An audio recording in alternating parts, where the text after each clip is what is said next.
Well, let's go to the topic of individual annuity products. So in a 457 plan, it's common to see individual annuity products. Sure. And, it kind of goes to that what we were talking about before with the multiple plan documents, right? But right.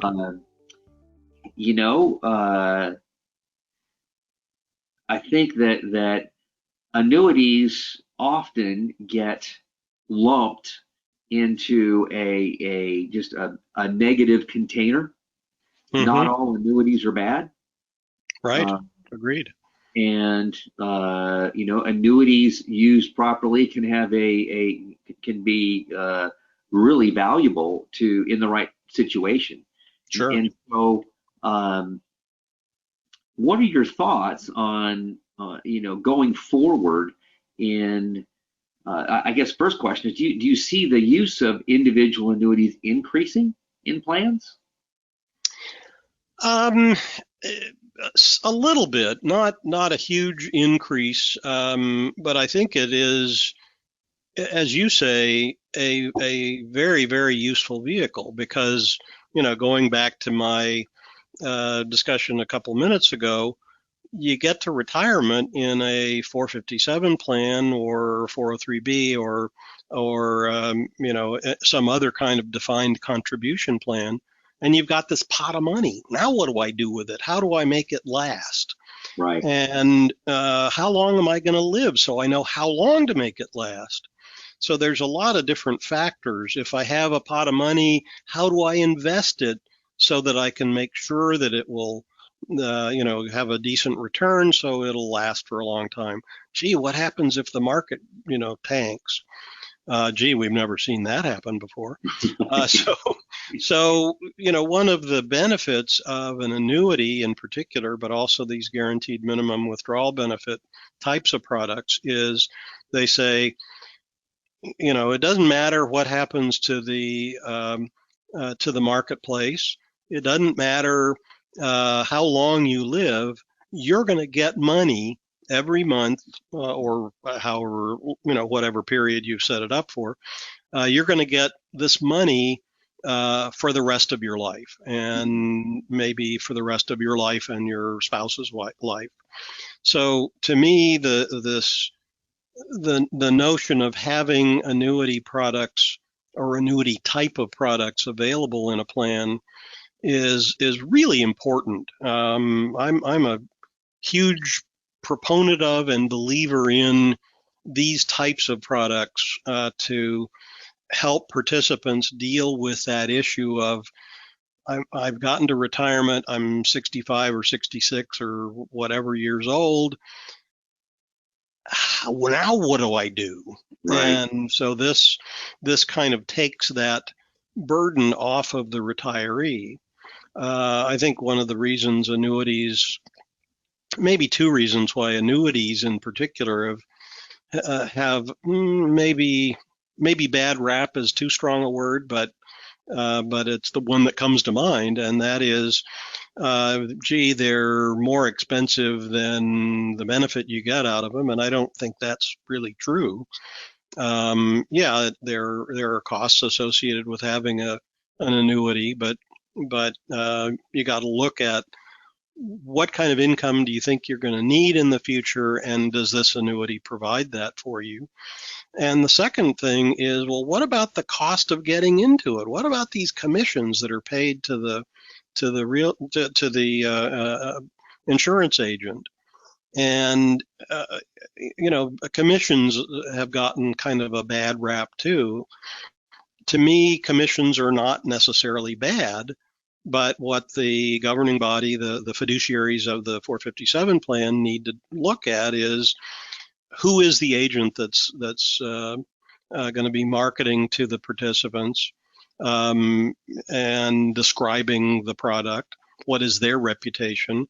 And how big is the commission? Is it possible to negotiate the commission so that it's reasonable? How long does that commission last? And what services does the agent provide to the participant during the period that they're they're getting that ongoing commission. So like any other investment, the fiduciaries need to look at a bunch of different factors, use a consultant if and when appropriate to help with that review. But it isn't inherently bad to have a commission-based product. That's an excellent point, and I think you're addressing what is actually, when you get to this topic, it's the elephant it's a pink elephant in the boardroom, right? And it's sitting on the table, and there's a tendency, I think, to not analyze. We hadn't talked about this before, but at Verity, we've done a white paper on how to evaluate fixed indexed annuities, fixed annuities, anything that's a capital preservation asset that has a guaranteed lifetime income, and that's applying an outcomes-based analysis. Because with Sure. guaranteed product, there's no expense ratio, right? It's not a mutual fund, and so you need to look at how it's performed versus other types of products that are capital preservation products, and given a set of scenarios, how is it likely to perform in the future? So one of the things I think that, and I'd love to know what you think about this, when you have a commission on a product, it can't be a short-term investment. Right. It needs to be intermediate to long-term, and so that's how it should be evaluated. And if all products are evaluated along, using the same criteria, and you put the commissions in one and look at what the outcomes are, I think that is at least one method to arrive at a decision that can be prudent. Yeah, I agree. I agree wholeheartedly that especially in the context of an annuity, which you're rightly so, you don't look at it the same way as a mutual fund product. The mutual fund fluctuates in value from day to day. It has the ongoing internal costs, expense ratio, and there's no guarantee associated with it. Whereas the annuity, you pays your money and you gets your benefit.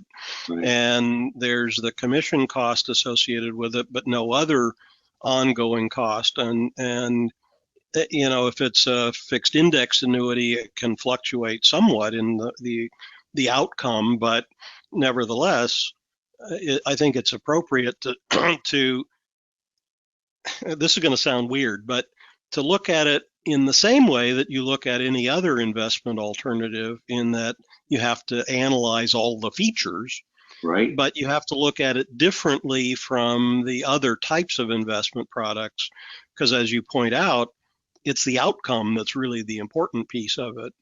What is it that the participant is going to get at the end of the day? Yeah, the contractual provisions in any annuity are obviously critical to understand. Yes, they impact the outcome, regardless of the internal cost, right? They impact the outcome. Right. As always, we really appreciate you listening to Verity Shares. If you want more information or want to contact Bruce or me, you can reach us at the email or phone numbers below. I'm Al.Otto for Verity Shares. Have a great day.